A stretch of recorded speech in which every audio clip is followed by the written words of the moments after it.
Welcome back to the Football Tragics. I'm your host, Aaron, joined here by Tony and Campo. Don't know where Morty is. He said he was going to be on, and then bam, he's just not here. I swear every week we plan around when Morty's free, and then he just doesn't show up, so we end up just going ahead. I reckon he'll message in like an hour's time. Be like, what's going on, lads? Are we doing the pod or what? But look, it's going to be a massive one this week. We're looking at the games. There's a full list of games this week. No called off games. Unbelievable. And we've got 3 games to get through beforehand. So we're going to kickstart with that Brighton result against Chelsea. 1-1 draw. I guess I'll go first. We were crap. Terrible. Ziyech opened the scoring, and we still didn't deserve it. And then nobody celebrated. It was weird. Just felt like a nothing goal. And then again, like we do every other week, took our foot off the gas instead of kicking on. And, made to pay. 1-1 draw. Brighton fully deserved a draw from that game. And I don't know, it's just the story of our last, however many weeks, 13 games in the Premier League, last 13 games in the Premier League, just not been good enough. Who wants to chime in here? Because I don't have too much to say. I'm just annoyed. Does Tuchel's go for it, Campo. Does Tuchel's job come under threat now? Because he has dropped more points in the same amount of games as Lampard, and Lampard got sacked. Yeah, well, what was it? That was like Lampard got sacked when we were 11 points behind first. We're now 12 points behind. But then you look and you're like, Tuchel just won us the Champions League. You can't really sack him. Yeah, but if he doesn't win you the Champions League this year, I reckon he's out the door. If he doesn't get at least, maybe he might get the cup. But if he doesn't get the Champions League, you guys will show him the door. No, I don't know. I think we'd need to win the cup, which obviously we're playing Liverpool in the final. I think we need to win a trophy now, given that we started the season so strong. If we were to now go and lose every competition, finish 4th, even 5th, potentially, who knows, get knocked out in the Champions League early on, then yes, I think he's under threat. But until then... So you finish 5th and win a Mickey Mouse Cup and you think it keeps him his job? No, probably not 5th. I probably need to retract that. Yeah, I think he needs to qualify for Champions League and win at least the League Cup to keep his job, I think. Because we know Chelsea love to sack managers, but yeah, I don't know. It's worrying signs, though. Would you agree? Chelsea's form recently has just not been good enough. In the league, no. It's been poor in the league. You're just dropping too many games where you should be winning. You've got 2 points against Brighton. Yep. That should be 6 points in Chelsea's eyes. Well, you look at the games we've dropped as well. We're not the only one I can think we really came from behind and rescued a point and deserved more was Liverpool. Every other game, we're up 1-0, 2-1, whatever, and we're dropping points. So that's just not good enough. Tony, what are your thoughts? I think we're looking at this. We're looking at too much the name next to Chelsea, obviously being Brighton.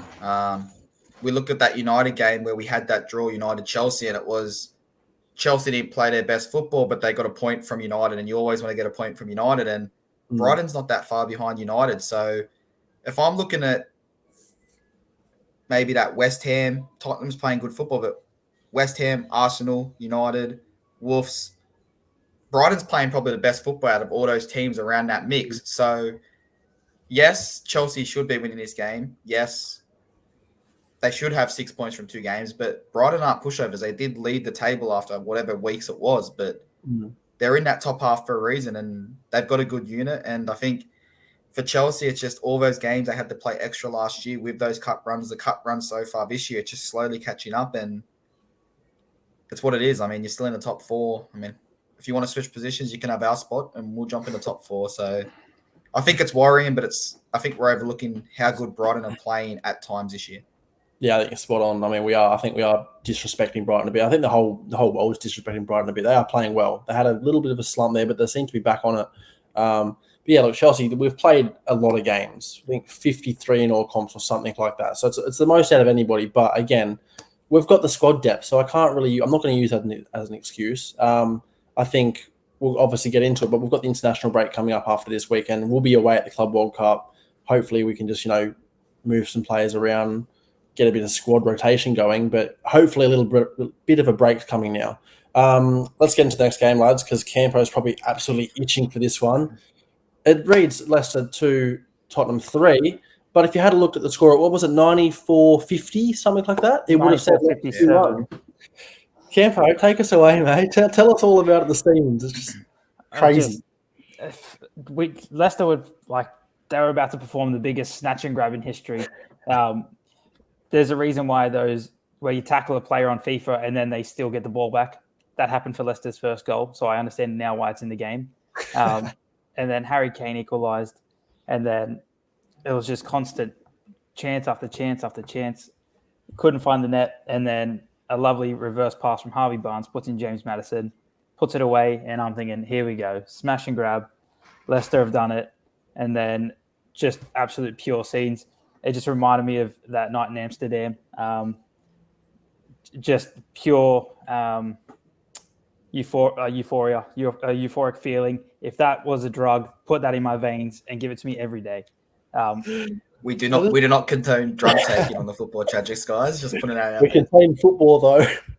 I don't know how you explain to someone at the whatever time it was that Leicester somehow lost that game. It's just mental. Like you said, it's Amsterdam all over again. But Steven Bergwijn, who's basically on the way out, well, he was.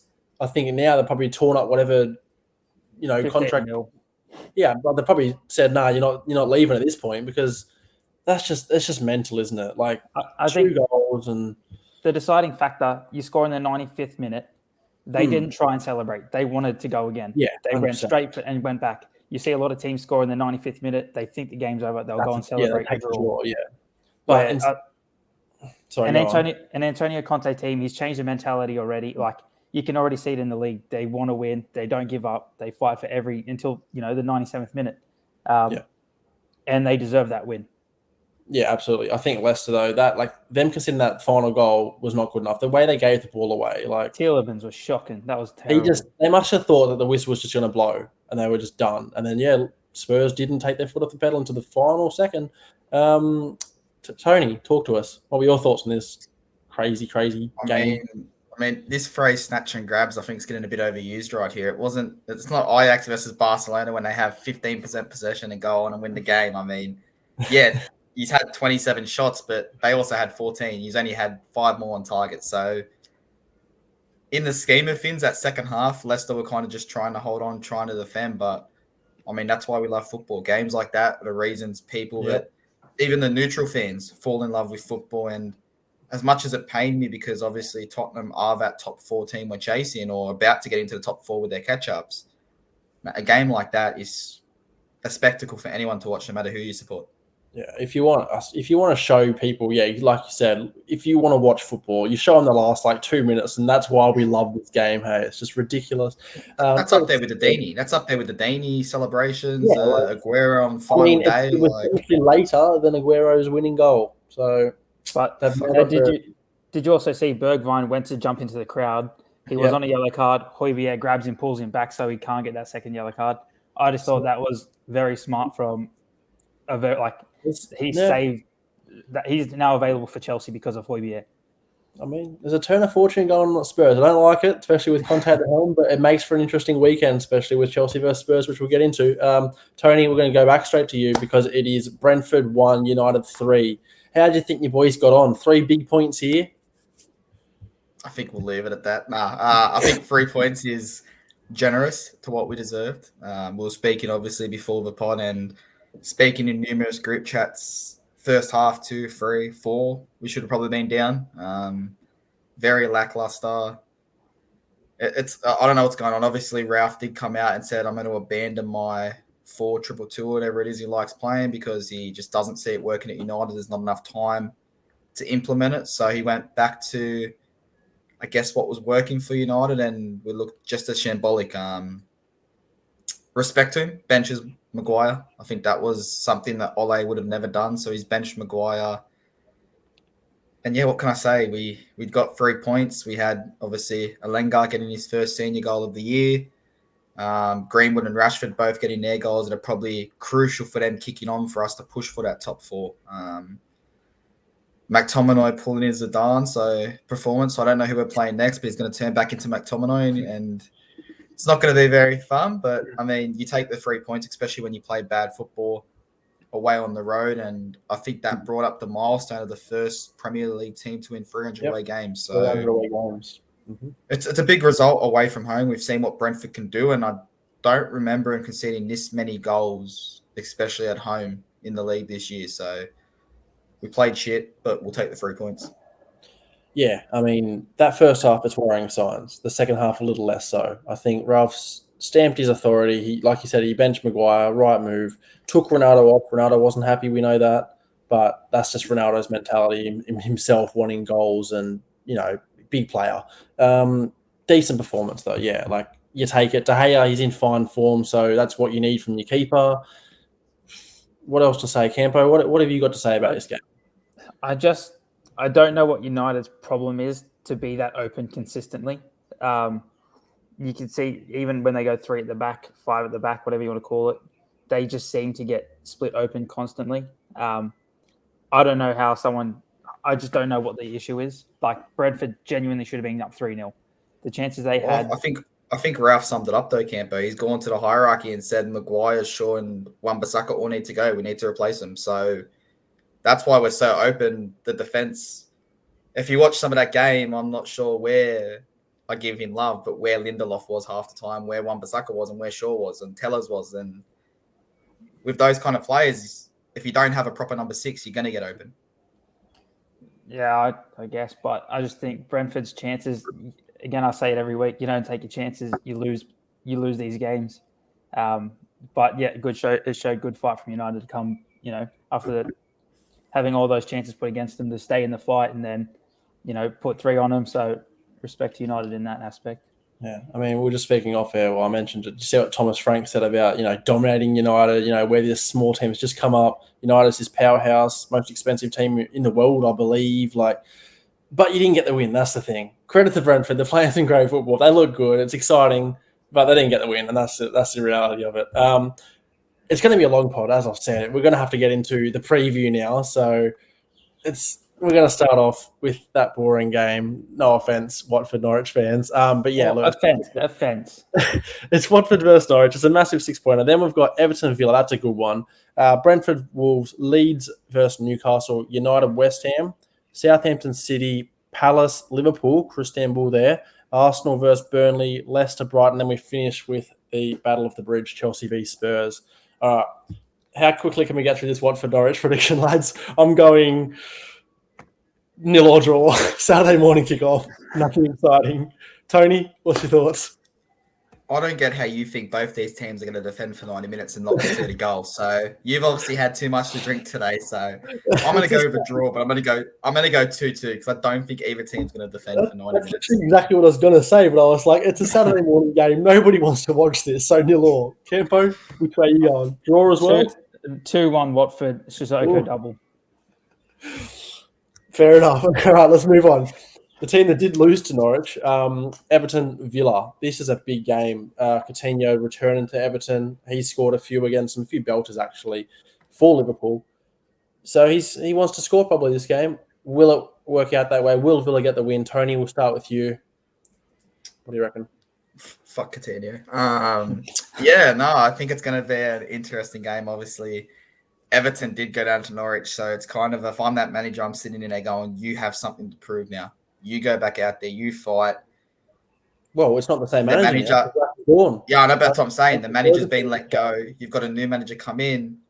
Teams win when they get a new manager or they don't lose. So I'm going to go Everton 1-0. I think that new manager coming in, whoever it may be, taking charge. I don't know if it's an interim. Have they announced exactly who it is? Duncan Ferguson, mate. He's a club legend. He's been at the helm before, actually. I remember when we played them just after someone got sacked, he rescued a win for him. He got a win against it. Run the touchline.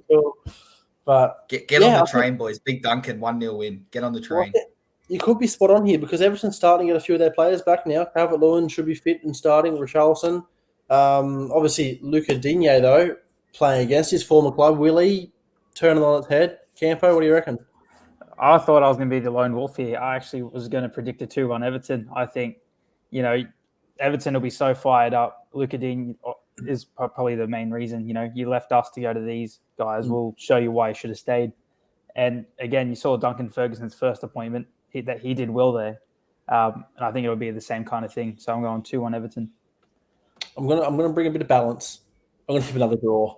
I think, like you said, guys, Everton's going to be up for it. But Villa's decent right now. I think Stevie G's turned him around. Coutinho, he's a top player, and I think if he does start, he's just going to show his class yet again. So I'm going to go with a 1-1 draw. I think Everton open the scoring, kind of this honeymoon thing, and then Villa kind of get a late one and just mellow it out a bit. Let's get into Brentford versus Wolves. Not too interested in this game, guys. Let's see if Brentford can get a big win over Wolves after dominating United, apparently. I'm going to start off 2-1 Wolves. I think you can't come out and say you've dominated one of these big teams and then you have to win, but I don't think they will. I think they're going to go down again, and Wolves, who are very hit and miss this season, but they've been in good form. So that's where I'm heading. Campo, which way are you heading with this one? I can't look past Wolves. I just think they have better players all over the pitch. A more balanced squad with Ruben Neves and Jimenez up top. I think it'll be a 3-1 Wolves. Tony, on the Wolves train? I hope Brentford dominate and lose, so I'm going to get on the Wolves train just to piss off their manager.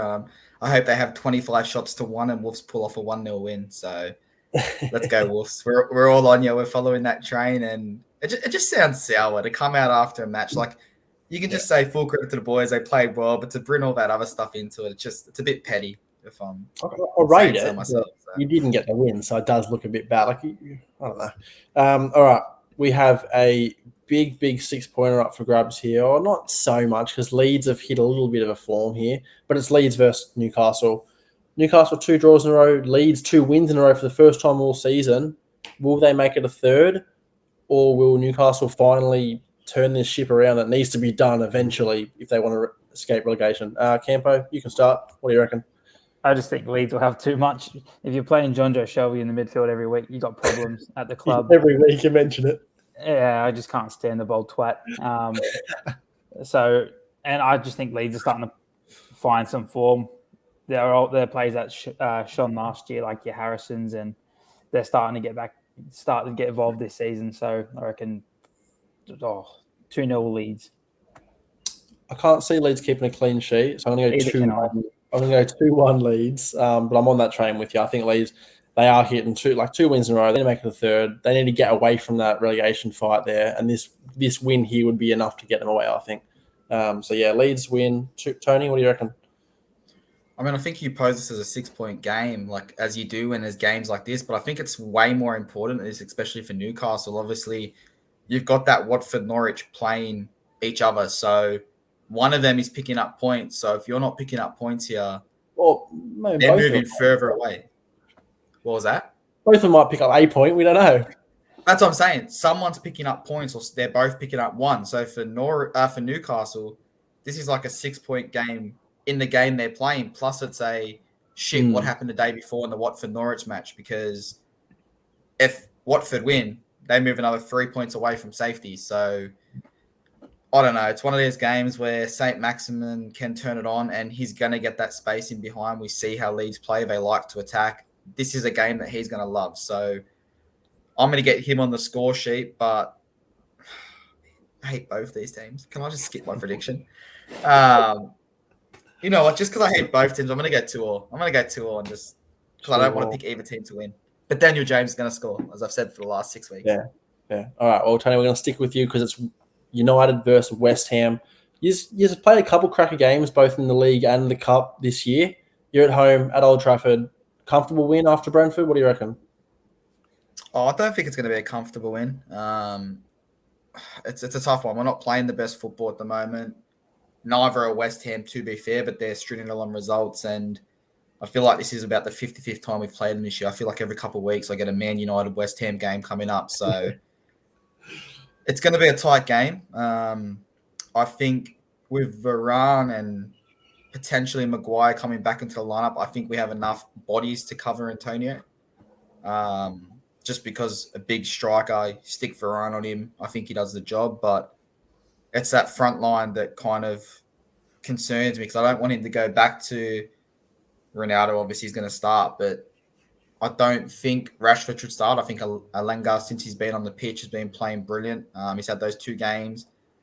He was hit and miss in the first one, but the second one he looked brilliant, got the goal, and I think we need to start utilising him going forward now. That also leaves you an issue because then you got Rashford, Sancho, let's go Martial and Greenwood. So you've got 4 players and who plays where. So it's good to have that depth, but I think I'd like to see Greenwood, Ronaldo, Alenga front 3, and after that, you've pretty much picked itself. You've got the Bruno, you've got McTominay, you've got Fred, and then do we need to mention the back four besides Varane? That's our back four, and then you got Mr. probably does Pilates and yoga 60 hours a week, De Gea in goals. So I'm gonna go 2-1. I think we get up 2-1. Big win for United if that happens. Yeah, good breakdown. I think he just needs to reward players who are playing well. So like you said, Alanga deserves it. Greenwood can stay. Ronaldo, yeah, he's going to start regardless, isn't he? I think if Antonio targets Maguire, if he plays, that's worrying for you guys. But if Varane can get a hold of him, it's a bit safer, and let Maguire be that free defender. It'll be safe. I'm going to go with the United win as well. I think at home you're going to get up. It's not going to be comfortable, like you said. It's not going to be an easy win, but I'm going to go 3-1. 3-1, I think it's going to be. Just that final goal is going to be a bit of a runaway at the end. But yeah, big win for United. Kind of gets us back steadying the ship a little bit there.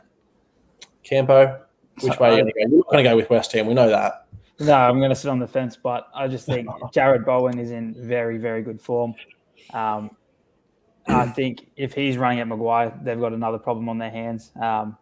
I always knew you were a closet West Ham fan. Always knew it. I think West Ham will be winning, and I think United will snatch it late to equalise and break their hearts, which will make me kind of happy. Well, depending on which way this one goes, if United get up, they'll be above West Ham with a game in hand. So it's really close there. Looking at that battle for fourth, it's very, very close with Arsenal, United, Spurs, West Ham. So interesting. Southampton versus City now, lads. Is it going to be a whitewash for City? They're just too good right now. Or can Southampton pull something out of the bag? It's hard. I want to give love to Southampton, but they're a different beast, aren't they? Especially like going into the international break, they have no reason to rest. I think it's going to be, I don't know. I'm going to say 4-1 City. It's just going to be outrageous. But look, it could honestly, I think Southampton could worry them if they go up early. If Prowsey goes and knocks a free kick in 10 minutes in, 20 minutes in, and make it hard for them, they're 1-0 up, then yes, it's going to be hard. But if City score early, could be lights out, I think. Tony, what do you reckon? It's a tough one. I don't think we're giving Southampton enough credit. They're in worse form and got a draw. We need to remember that. And it was at the Etihad. So they're playing good football now. Prowsey's playing good. Camper's going to say they get dominated even if they have 500 shots on target. So to me, I'm going to go 2-1 City, but I think it's going to be a lot closer than what everyone else thinks. Southampton at times obviously leak goals, but have also showed that they can, against these big boys, stay solid, hold that result. So I'm going to go 2-1 and City win it after the 70th minute. I mean, that seems like the more plausible option. I kind of just went the 4-1 just for something outrageous. I feel like this is going to be the outrageous game. It might not reflect the game, but yeah, City, if they take their chances. Campo, which way are you going? 5-0 City. Not so outrageous. My prediction now, apparently. That's going to get clipped and put in the inbox later. City, they've got the league by the scruff of the neck. They just have to put their foot down, show their dominance, and just cruise to the end of the season now. I think if City, like you say, if they can get past the next 8 games, take them to 30 games played with 8 to go, and they're in good form, then there's no reason why they are slipping up at all. Speaking of slips, we have, this game here. Well, it's not exactly the slip game, but it's still Crystal Palace versus Liverpool. That didn't tie it well. I was sitting there going, do I click it? Aaron's still going with his parallel. Do I click it? I messed it up a bit there. But look, we're here. Crystalbul. Campo, start us off, mate. Seems Liverpool win. Well, no I think Salah, no Mane. Yeah, I was going to say both. No Salah, no Mane. I just think full strength team this weekend as well against Arsenal. Fatigue could set in. Vieira ball 2-1 Liverpool. I thought you were tired. You were leading up to something there, and then just stopped. I'm hoping, praying that Palace can pull an upset here because we can't afford to let Liverpool go too far ahead of us. Like, I know they're not really there for the title, but just that second, third spot, we need to stay with them. We need to stay close to them. They've got a couple of games in hand over us now. So I'm gonna go with the draw here. I think, like you said, that they played a full strength squad this morning in the or basically full strength in the League Cup. And Palace, Conor Gallagher's there. I like him. So let's go 1-1 draw. Tony, are you going with the logical Liverpool win? Mate, when Camper said Vieira Ball, I thought we were on here something. They're going to get a compliment. That he's going with, and then he just goes, yeah, Vieira Ball 2-1 Liverpool. And I was like, what the hell just happened there? But I'm going to go the other way. I'm going 2-1 Palace. I'm not going to give an explanation because I don't want to look like an idiot come whenever this game is born. But I think they're going to win 2-1. And I think missing Mane, missing Salah, they're both knocked back. I believe that's correct. They haven't been knocked out yet of the AFCON. So, yeah, 2-1 Palace. Fun times. It does seem like, though, with Mane and Salah gone, Jota really has stepped up and taken this team as his own. And that's impressive because Jota's a quality player. And he deserves it. But, yeah, we're all on the... Jota should be starting with Mane and Salah. He does. But I mean, you wonder who was going to step up when the others were gone. And it seems like it's his chance, and he's taken it. We're all on the Palace train, all the draw train. No Liverpool train. Whoa. He's on the Liverpool train. Sorry. Yeah, well, yeah, your prediction was strange because we weren't expecting it. We thought you were going Palace, so we got to stand by it. All right, we move on. Arsenal versus Burnley. We know which way you're going to go here. It's going to be a Burnley 3-0, isn't it? What do you reckon, Campo? Well, I love that Partey came back early from AFCON. Got his team knocked out in AFCON just to get red carded. So him and Xhaka missed this game. They're going to get dominated in the midfield, and then Ashley Barnes field day, I hope. Is he playing? I don't even know if he's fit. I got no idea. I'm just making up some rubbish here. Chris Wood's gone, so... Jay Rodriguez hat-trick. Oh, you've seen it happen. I think you're not wrong there. Look, they're missing midfielders, and that's worrying. But should they have enough to get past Burnley? They should at home. If this was at the Turf Moor, I'd probably say a Burnley win or a draw. But I think Arsenal 2-0. I think it's just going to be a little easy. I think Martinelli's going to score, and maybe Odegaard score as well. Tony, what do you reckon?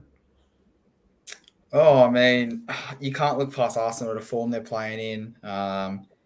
Yes, they had the extra game this morning. It's Burnley. Are we all going to be upset if Burnley go down and never come back up? I don't think we are. So let's give Arsenal a 4-0 win. And we'll turn our attention. Obviously, you sent a photo in the inbox earlier today, Aaron. 4 days after they had to postpone a game because they didn't have enough first-team players, they magically have enough team to play a full-strength team. So if I'm mistaken, it's a 7-day isolation. The game was cancelled 4 days ago. It was cancelled on the day.